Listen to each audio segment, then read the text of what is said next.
getting consolidated into one GST Act, there would be a substantial reduction in litigation. That was the expectation we had when GST was introduced in 2017.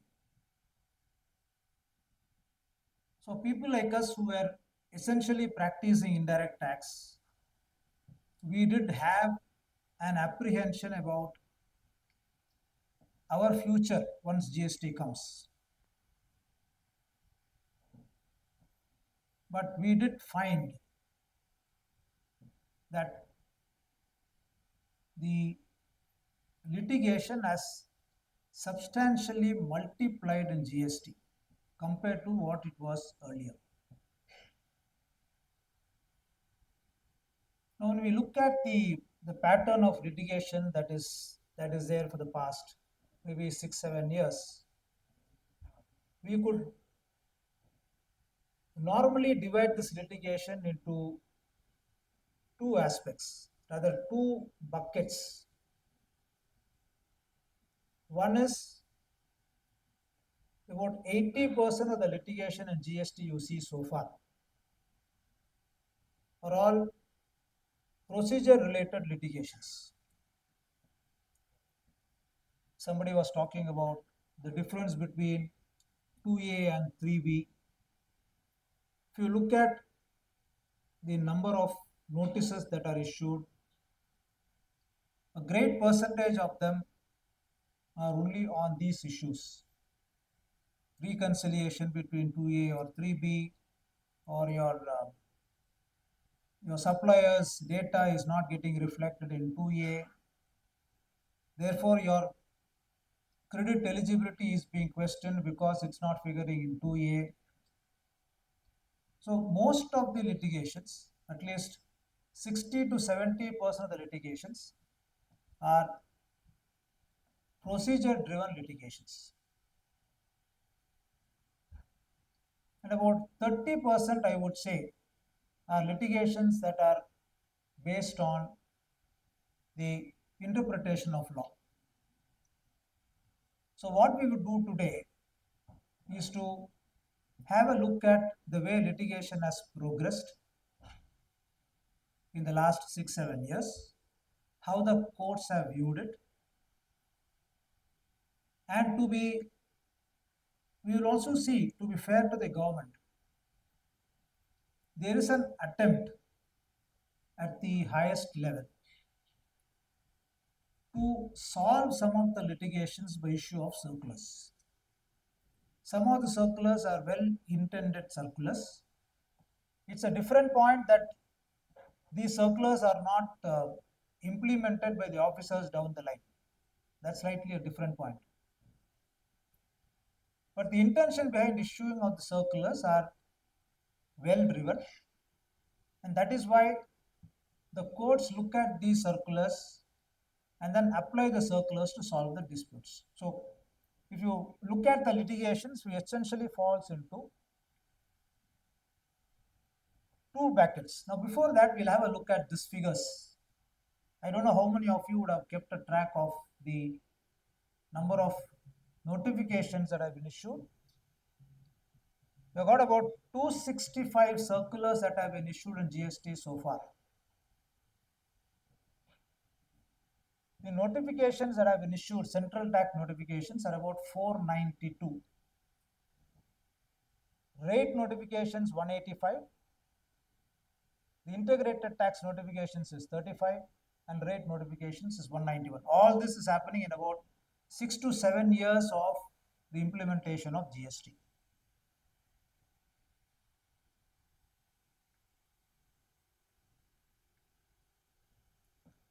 Now, reasons behind GST litigation, if you see, one is the different interpretation of the GST law. So the GST Act's complexity often results in varying interpretations by taxpayers and authorities around tax rates, exemptions, classifications. Rigidity of the department and adherence to forms prescribed. This is more pronounced in GST today. compared to what it was in the pre-GST regime. The department seems to be emphasizing on a number of procedural errors rather than raising issues on substantive law, which creates a burden on the assessee by triggering litigations. Then discrepancies in understanding filing of GST returns, errors in filing, data mismatches, misunderstanding of tax laws, all these are reasons for increase of litigation. Limited understanding of new concepts. GST being a new law incorporates certain aspects of erstwhile laws and blending it with certain untested concepts. If you look at GST law, there are a number of untested concepts that are put into play in the law. Then retrospective changes and frequent updates to GST rules, causing taxpayers to unknowingly file incorrect returns. Circulars issued by the department to reduce litigation, but the implementation of the circulars at the ground level is very poor. Of course, impact of Supreme Court rulings. Some Supreme Court rulings does offer clarity, but some do cause confusion or retroactive implications. Classic example is your safari retreats. Now,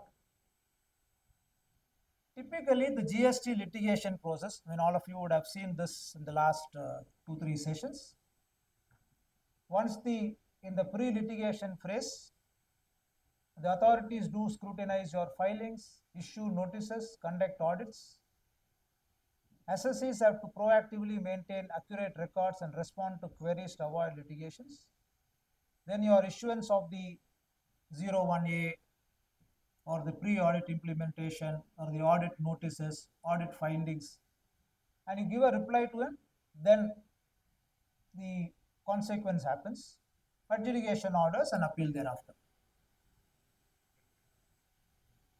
Now, we did do a pattern of the litigations that are there under the procedural errors. 80% of the litigation today, either with the authorities or with the appellate authorities or with the court, fall under this category. 80% of it. That's why I said, when people ask me, how do you see the litigations today in the courts, in the high courts or different high courts at least, 80% are unnecessary litigations. Assessees need not have gone to the high court for these litigations. For example, violation of section 75(4), where hearing is not being given. Any number of cases that come to the court are only on this. Or simple bona fide mistakes having no tax implications. You claim on 5TC under an incorrect head. Instead of an IGST, you claim under CGST or SGST, the other way around. The amount of tax remaining the same, notices get issued, you land up in the high courts. Or non-speaking orders passed by the government, you give a full reply, the order gets passed in one page, with no consideration of it, you go to the high court. Or the uploading of these notices in that additional notices tab on the right hand side. They created different tabs for the uploading of the orders or the notices. You had a regular tab plus you had an additional notices tab. All these notices and orders get logged on to the additional notices tab. Assessees never saw it. Recovery notices come, then you go to the high courts. Or final orders being passed beyond the scope of the show cause notice, or the linkage of ITC to payment of tax by the supplier. So majority of the cases that happens in the high courts today have no substantial value in terms of the GST law. All these are matters that could have been resolved at the assessee stage or at the initial stages itself. You don't need to have the high court interfere and then say that this is how it should be done. Now, If you look at genuine, your 30% litigation, which I talk about, that essentially is based on these issues, where genuinely there are ambiguities in law. For example, classification or valuation of goods and services. How do you classify the goods? Is it a composite supply, or is it a mixed supply, or are there two different supplies having no connection with each other? If it is a composite supply, which is the principal supply? So the definition of composite supply is one issue that comes up. Then complex input tax credit eligibility. What is used in business? What is an exempted supply? What is blocked credit? How much credit is getting blocked? How much will have to reverse? What is used in immovable property? What do you mean by immovable property? What is plant and machinery? Is it plant and machinery or plant or machinery? So these are all genuine issues that do come up in the courts. Denial of refunds impacting cash flow, where the law is clear that you will have to give them the refund of either the tax paid, output tax paid, or the input tax credit if an export is made. Now, how do you do it? The various rules that were implemented to uh, deny the credit, deny the refunds, like what the 9610 rule that was implemented. It took 7 years for the government to understand in 9610 that it created difficulties for the exporters, and ultimately they omitted it. October 2017 it got implemented, and October 2024 it was omitted. So similarly, retrospective amendment post safari retreats, or whether royalty is a tax in terms of the minerals and acts, or precedent setting matters, for example, ITC being allowed on pre-deposits done through ITC ledger. So these are all issues that genuinely should have gone to the courts. This is the 30% litigation which I say should go to the courts, not the earlier 80% litigation that are really hampering the decision making in the courts. And once you go to the High Court, you get a stay, you have to forget about the matter at least for 2 to 3 years. Nothing happens in the courts for 2 to 3 years. Normal procedural issues that should have been solved at the original stage go to the courts, get stuck in the court for 3 years, and after the end of 3 years, it comes back to the officer for a reconsideration of the issue. Whereas if the courts were to decide only these issues, you may have a faster resolution of issues under the GST law. So what assessees have to take care while responding to the notices, etc. People would have told you all this earlier. Be careful when you receive any communication from the assessee. Carefully analyze the contents, the legal basis, and prepare a comprehensive response. Give all the possible information. Verification of the data should be done so that there is no inconsistency between what you give today and what you have given earlier. And then, of course, do a personal hearing and ensure that you represent your case properly. So what we will now do is look at 2-3 steps taken by the government to reduce litigation. One is the introduction of the section 74A, where the earlier section 73 and 74 have been replaced. 73, all of us would know, you have a 3 years time limit for demanding tax where there is no suppression, misdeclaration, etc. And 74 is where there is suppression, etc. Now they have replaced both, consolidated both, and made it into one section 74A, which is effective from this year. So this section will be applicable for the period 24-25 onwards. They have consolidated both the time limits, 3 years and the 5 years. They have made it into 42 months. Now the notice is to be issued within 42 months, 3 years and 6 months. An order should be passed within 12 months from the date of issuance of the notice. So today, whether there is the element of suppression, etc., has been removed. So if the department finds that there has been a short payment, then in all cases, they can issue a notice within 42 months of the date of the annual return. So this is one step which the government takes to say that if there is a short payment of tax, this is what we will do. So we don't need to allege suppression, and you also don't need to justify as to why you did this or you did not do it. So this is one step which they have taken. Now, the second is the monetary limit which they have done to say that for filing appeals by the government, this will be the limitation of amount which they will have. And the third, which I thought was quite good in the GST regime, is the issuance of all these circulars over a period of time. Circulars are well drafted, well intended,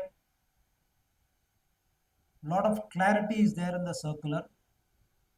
Unfortunately, and this is what I keep saying in all my meetings with the government officials as well as the courts, the adherence to these circulars at the ground level is extremely poor. The government officers just don't consider these circulars as useful or binding on them. That's the difficulty we have. Therefore, we have to go to the courts to tell the courts that this is what the department has issued a circular, government has issued a circular, and then the High Court applies these circulars to give relief. Each one of these circulars, if you look at, very well drafted circulars. Of course, I'm sure all of you would have seen these circulars. There's a circular in 21 on the scope of intermediary. What is an intermediary? How three parties have to be there. They give illustrations of who is an intermediary. Because if you are an intermediary, your activities will not amount to export. Whereas if you are not an intermediary, your activity will amount to export. If you look at the litigation today by the government against exporters, 80% of the litigation is on the scope of intermediary. Most of the companies here which do marketing for your foreign companies are always considered as intermediary by the department, and therefore there is an attempt to deny the export refunds, as a result of which the assessees have to go to the court to take relief, and therefore the circular was issued in 21. And this circular is issued 4 years after the implementation of GST. And this circular is issued almost 9 years after this concept of intermediary has come into the service tax law. Intermediary first came in 2012. So after 9 years after this law has come, the government thought it necessary to clarify what they wanted to cover as an intermediary.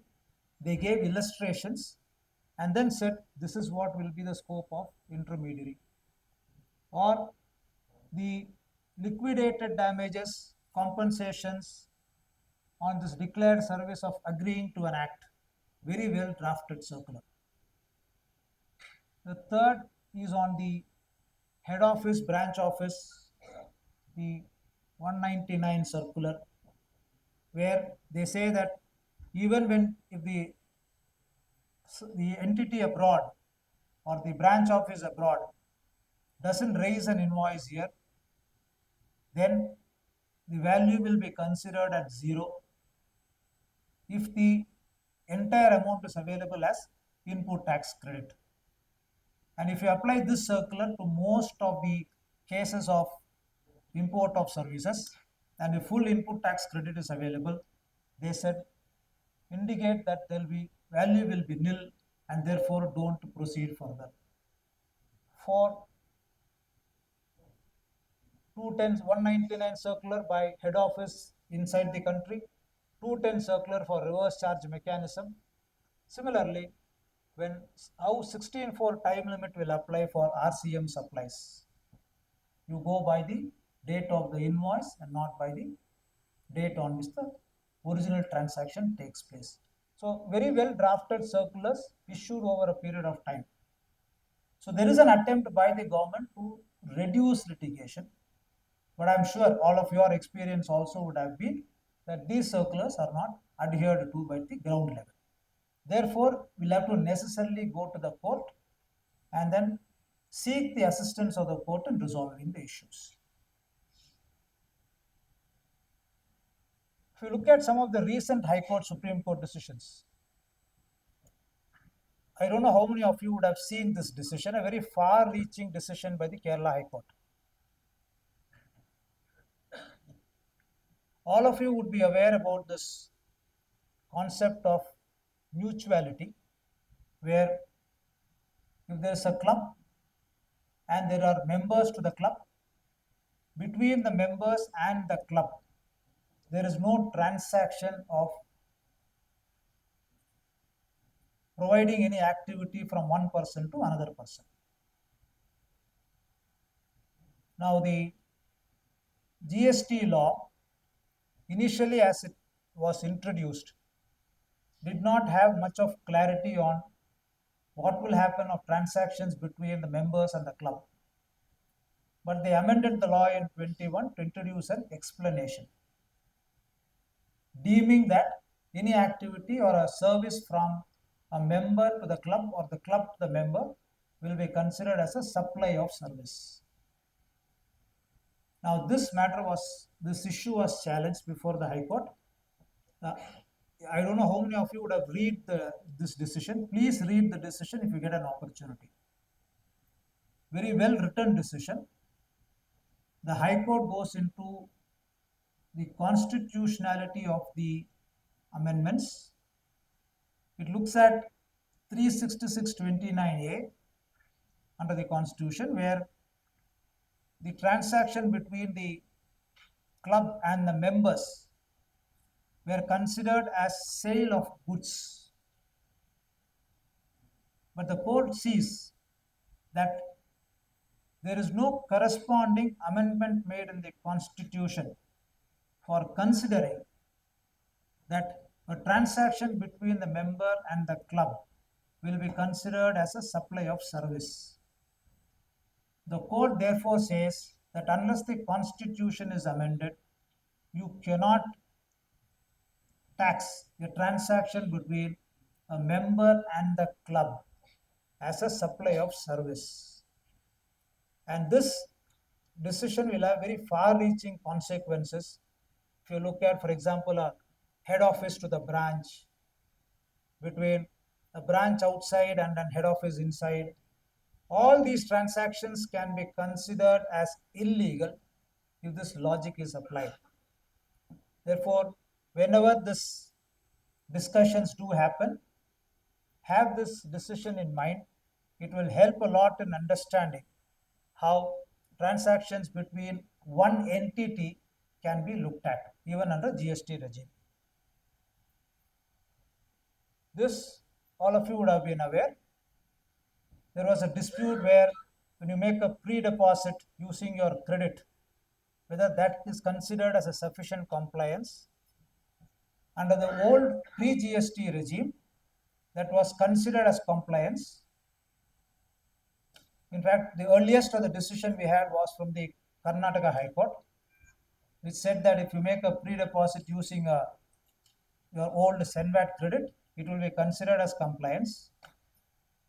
But under the GST law, there was some ambiguity whether you can make a pre-deposit using your credit ledger or you should only make a payment through cash. There was a circular also issued under GST saying you should make payment only in cash. Now, one of these issues went to the High Court, and from the High Court to the Supreme Court. The High Court said there is no difference between payment in cash or payment in credit. Both payments are considered to be the same, and therefore they said you should accept the compliance even when payment is made through credit.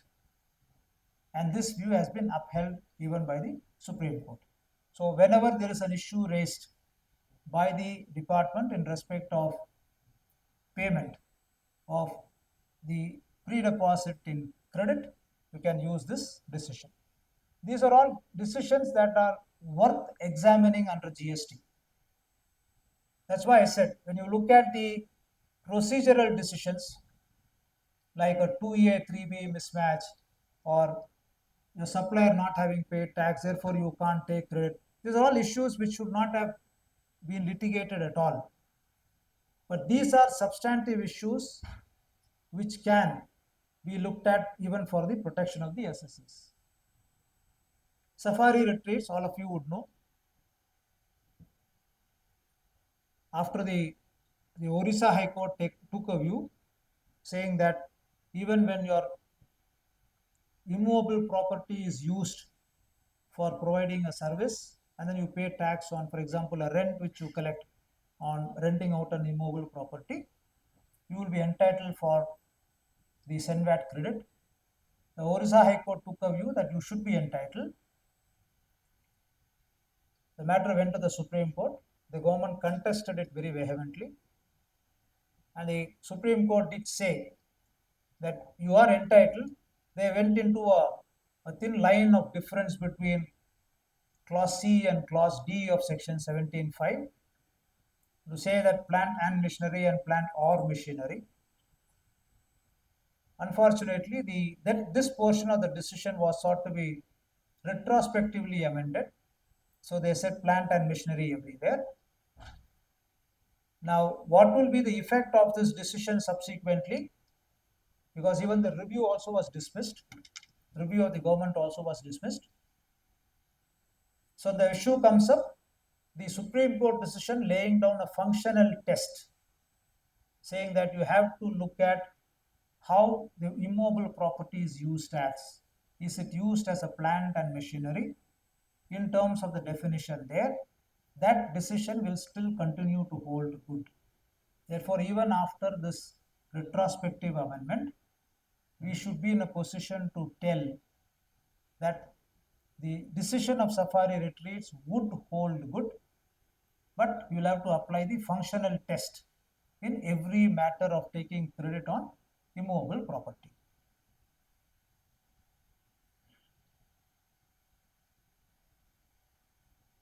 Now, this is one good decision that has come about, a decision that has not been noticed too much by a number of people. What happens if an entity closes down, if a business is closed down, and then you have credit lying in your ledger?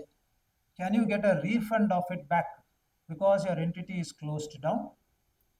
We had a decision in the pre-GST regime where the Karnataka High Court took a view that you should get the amount back in cash from the department because you have closed down your business. Now, the same principle has been applied by the Sikkim High Court in this case of SICPA India. So whenever entities are closed down, credits are available in the ledger. There is no transfer of it as an going concern. Then you will be entitled to claim refund of this amount in cash.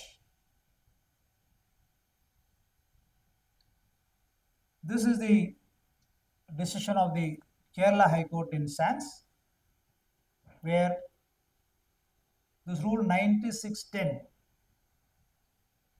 which restricted the refund of input tax credit when exports are made on payment of tax. So you export on payment of tax, then you claim refund of the tax paid on the exports. The government introduced a rule somewhere in October 2017 9610, 9609, 9610, etc., where they said that if you avail the benefit of certain notifications when you purchase the inputs, then you will not get the entire refund at all. And the rule was very ambiguous because it was not sure when you should do the purchase. Suppose you make exports continuously and then you make a purchase after 5 years, 6 years, can they ask you to pay back the refund even for the past? It had a lot of ambiguities in terms of its reading and implementation. Scores of notices were issued to a number of exporters. Huge demands were created. The Kerala High Court ultimately struck it down, saying that it is unconstitutional. It is beyond the provisions of Section 16 of the IGST Act. And when this decision was being rendered, October 24, the GST Council simultaneously met and decided that this rule has to be omitted. So from October 24, this restriction is not there, but for the period between October 17 and October 24, this issue is still being contested by the department. Recently, we had the Gujarat High Court taking a view on the same issue, but unfortunately, the High Court says that this omission that has been made in October 24 is not retrospective. Therefore, they say that it will apply for the past. The rule will apply for the past as it stands. But then they said that whoever has come to the High Court, their proceedings are pending proceedings under the as on the day when the omission was made, and therefore these proceedings, they said, will not be carried forward. They struck down all these proceedings initiated against the SSEs. So if you look at the general pattern of litigations, I have given you a broad overview of the litigations that has been there in GST. Most of it is an unnecessary litigation, as I say, which should have been resolved at the original stage, and few of them are substantial litigations on interpretation of the provisions. We are still to gain much of foothold on the interpretation of provisions in GST, but over a period of time, maybe you will have some issues coming out. Though according to me, most of the decisions rendered under the pre-GST regime, maybe in excise, maybe in sales tax, maybe in service tax, will have equal value even in GST. It's not as if those decisions will not have value in GST. The principles that are there in the pre-GST regime will continue to apply post-GST also. So most of the decisions on any of the principles, maybe on valuation, maybe on classification, maybe on the application of HSN notes, works contract, warranties, most of the decisions will continue to apply even post GST also.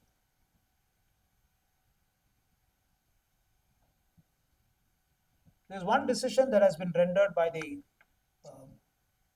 Telangana High Court in Cotton Corporation. Very interesting decision, where under Section 73, you have 3 years for the passing of the orders, and then the notice has to be issued 3 months prior to the date of the passing of the order. And how do you calculate your 3 months? Because Feb 24, if you look at the 3 months, it will go by November 23. So the 28 days will get calculated in that manner. 3 months and 6 months. 74 is 6 months and 73 is 3 months. So when you do this calculation of 3 months, you have to get the notice issued prior to November 28.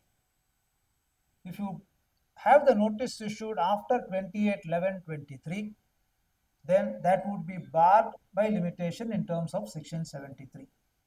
So notices getting issued after 28/11/23 for proceedings of 2021 under Section 73 would be barred by limitation. That's what the High Court has said. And this is useful in a number of matters where you go by the annual return, apply the 3 years time limit, then the 3 months time limit, and you see how you calculate your 3 months time limit. So therefore, the road ahead in GST litigation depends on the way you look at things, the way you look at issues that have been framed. As I said, if you are proactive in terms of responding to the notices issued, apply the law that was there pre-GST with same force as it is for the post-GST also. In my view, a number of issues can get solved. Till GST 80 comes, we don't know when it will come. They keep informing that it's getting started over a period of time. But when it comes, it does start with the baggage. There are about 4,000, 5,000 appeals that are there in GST 80 as on date. So they start with that baggage. Procedural issues needs to be sorted out at the original stage. A lot will depend upon the proactive nature of the assessees in trying to explain things to the officers both on their activities as well as in terms of the understanding of the law. Litigations based on procedural litigations should necessarily be avoided because you will get stuck in the court over a period of time. Substantial issues the courts will resolve. Applying the circulars to the substantial issues will help a lot. Therefore, when you have to address litigations in GST law, you need to understand the concepts in GST and how much of it is different from the pre-GST regime. In terms of concepts, according to me, excepting for the change in the taxable event, etc., the concepts essentially are the same as we used to have pre-GST, which will continue to be there post-GST also. So you need to focus more, especially as professionals. You need to focus more on the history of each of these concepts in the pre-GST regime and understand how these concepts were looked at by the courts. Most of the issues in pre-GST regime have been solved at the highest courts level. Most of the issues. For example, warranty. Whether when you supply goods after the initial supply of goods has taken place, you supply certain goods for warranty purpose. Should you pay GST once again? This issue was resolved in the Supreme Court at the highest level. If today that issue is being raised, all that you need to do is to look back at the case as to how it has used, how it has evolved over a period of time and present it to the courts or present it to the officers. If you expect a relief at the officers level, I don't think you will get that, but at least it will strengthen your case when you present your court's case before the courts. That is very extremely important. So on facts and on law, your presentation at the original level is important. At law, you can modify it at some stage, but not on facts. At the factual level, if you don't present it correctly at the original stage, you can't alter the facts as you grow higher. So that is where the role of professionals like you will be extremely important when you assist assessees in trying to present facts, the correct facts at the correct level in full form. That's what is extremely important. Open to questions.